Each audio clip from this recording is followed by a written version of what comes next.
Good morning, everyone. Good morning, Melissa. Good morning. It's good to have you here. It is beautiful, a beautiful scenery behind, and God has blessed us Right. with this day. Yes, he has. Now, the first time I saw you, Melissa, was a year ago. Mm-hmm. What was the occasion?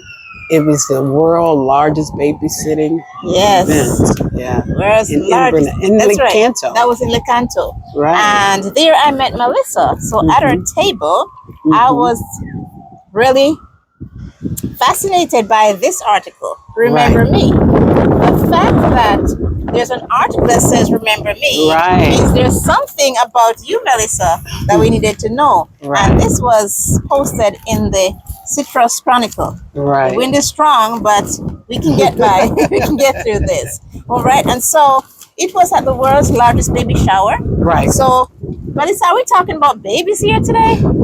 No, we're talking about kidney. Yes. So we do have a baby. She's not a baby anymore. No, she's not a is baby grown. anymore. And she's here with us, manning the camera for us. So thank you, Kayla, for being here.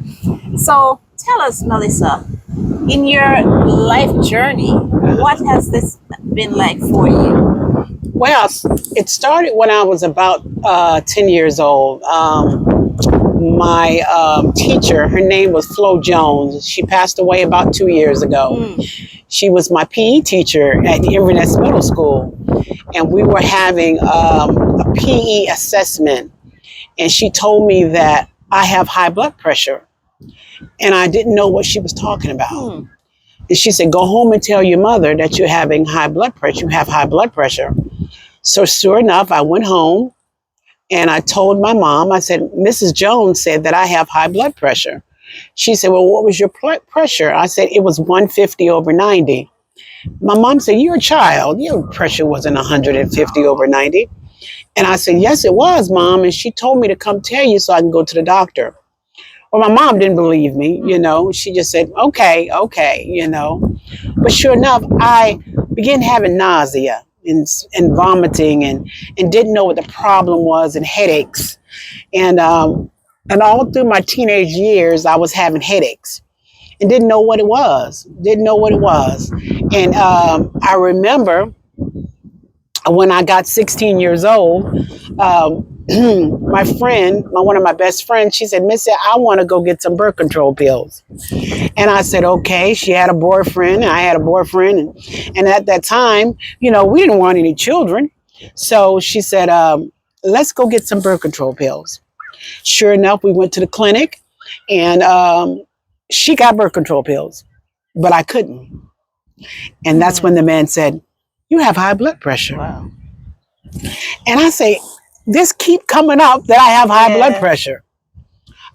2 years later, I met the love of my life at that time. And he said, Missy, I'm not ready for children yet. Let's get everything planned before we get married. And I knew that the doctors had told me I had high blood pressure. And I said, well, I can't be on I can't be on any birth control pills. I said, because I have high blood pressure. Still don't understand the high blood pressure at that time. And sure enough, we got married because I was pregnant. Oh. I was going on 20 years old. And because we tried precautions, but after a while, you stop using precautions. And my son right now is going on 36 years old. And sure enough, I start having complications with him. I had extremely high blood pressure during that time. At 5 months, I developed toxemia. At 6 months, I developed preeclampsia. And I was always worried about high blood pressure because they felt like I would go into a stroke. And at 7 months, 28 weeks, I had to deliver him. And he was a 4-pound baby and 13 ounces. And I became blind. Wow. And I was blind for about 2 weeks. And the doctors didn't know if I was going to live or see again. And sure enough, within about 2 weeks, my sight started gradually coming back. So my son had to stay in the hospital because his lungs hadn't developed yet. Sure enough, in about 3 to 4 weeks, he came home. He was a little tiny thing. He was a little tiny thing. But sure enough, after that, I stayed home with him about a year. And then I was still worried about getting pregnant again. I could not get on birth control pills. And so that's when they came out with the Norplant. Okay. And that's when I received the Norplant. But still having complications with my high blood pressure. I was on clonidine, about 1,000 milligrams. My blood pressure was just so high that I was on 2 high blood pressure medicines. I couldn't get that control. And also going through a divorce or going through marital problems didn't help, okay? And so sure enough, I popped up pregnant again. And that's with Kayla. Kayla was born while I was getting a divorce, and but she came out full term. Unfortunately, the marriage ended, and I had to raise 2 children by myself. It's been a long road.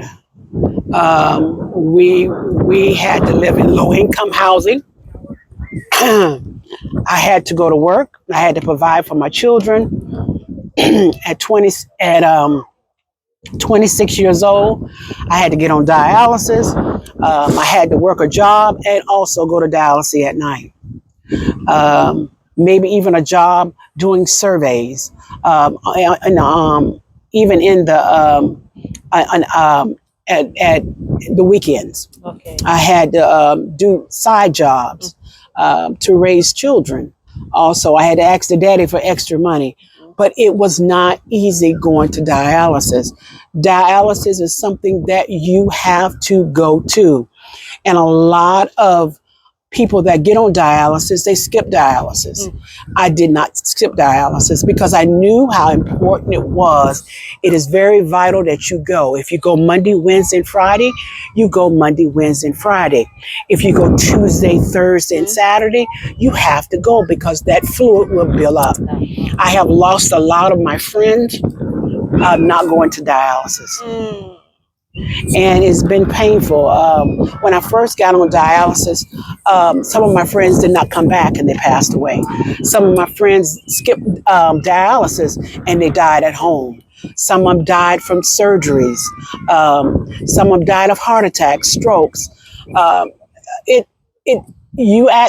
why I call end stage dialysis.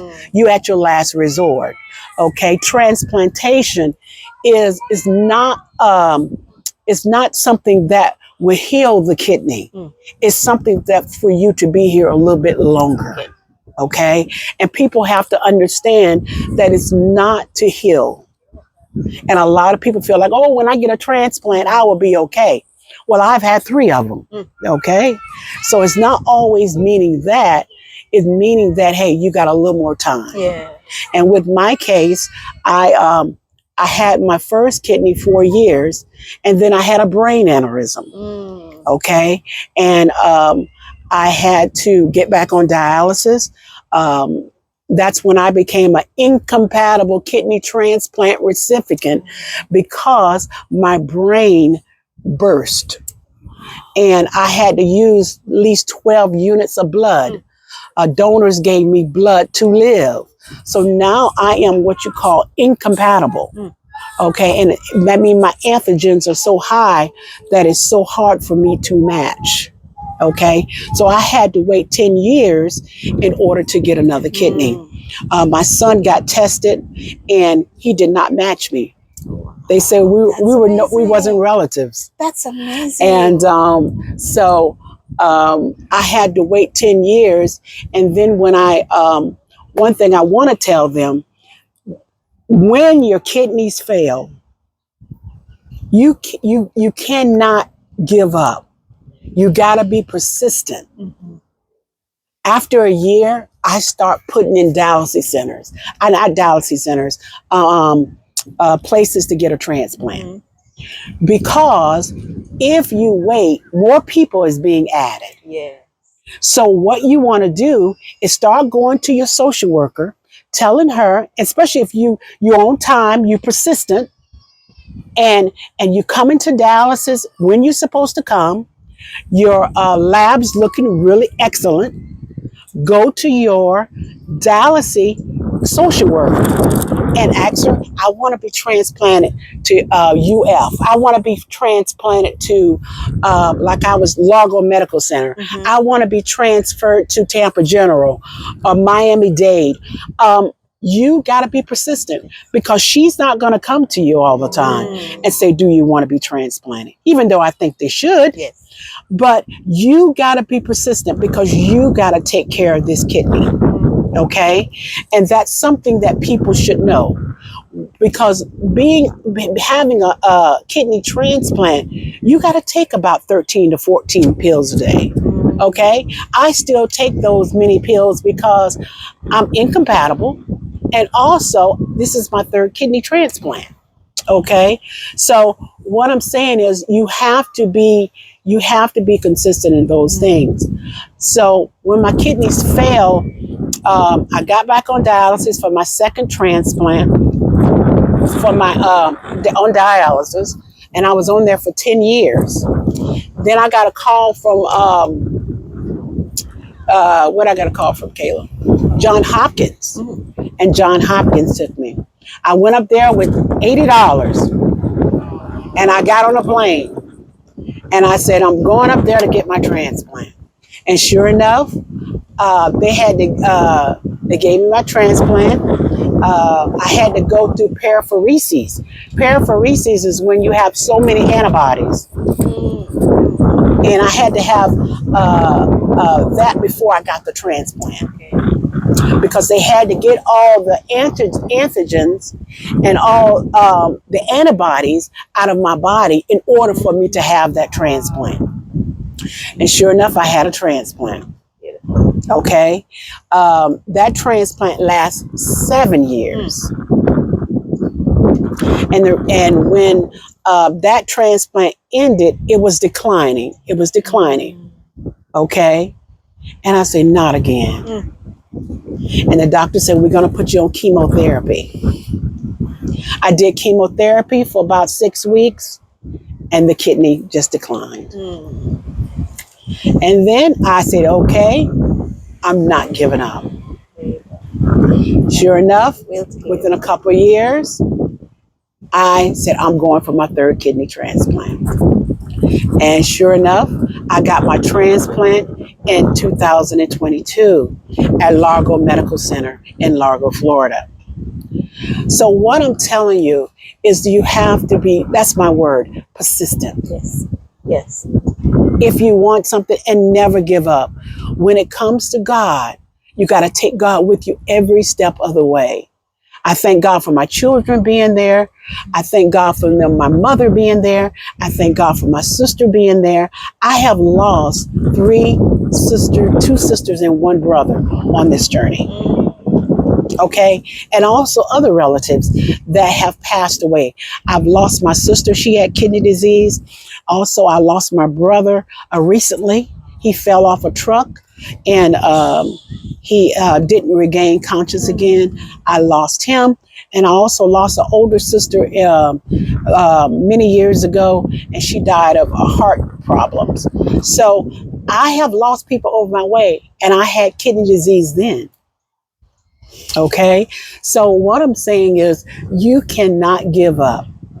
And my theme of this year, and it's going to be in Tampa, Florida, ain't no stopping us. And that's what I mean. No stopping me. No matter how this kidney, if it's declining, there's no stopping me. Because I want to make sure that African Americans and everybody, let's say put everybody, get a chance to get a transplant. is no stopping us. And that's what I want Citrus County to know, because Citrus County, most of the people don't get on dialysis. Okay? They just go ahead and pass away, or they have a stroke or an aneurysm, and they say, I'm not going to no machine. I'm not going to no machine. You know? But I feel like if I can do it, you could do it. Yes, yes. Thank you, Melissa. This is just the beginning, because we're going to talk about antigens. We're going to talk about persistence, because as you were telling us this little part of your life journey, that's what I saw. Yes. Persistence. Persistence. And we are going to look at your transplant. The different aspects of each of the transplants, how you survived during those years when the first kidney, how you felt when the kidney was failing. It's time, no, as you said, no, not again. But here you are, still being persistent. And so, Melissa, this is just the first in our series of life journey. Yes. And your face is smiling. When I met you at your table, you were smiling. I would not know that you have been through so much and still the warrior, survivor that God has made you to be. And you said, ain't no stopping us. I can't give up. When God sees it fit, he does what he does. But until then, Melissa says, I am moving on. Not going to stop me, no matter what. No matter what. This is beautiful. So I want to thank you for sharing in our story today, our first episode in Melissa's journey. Amen. Yes.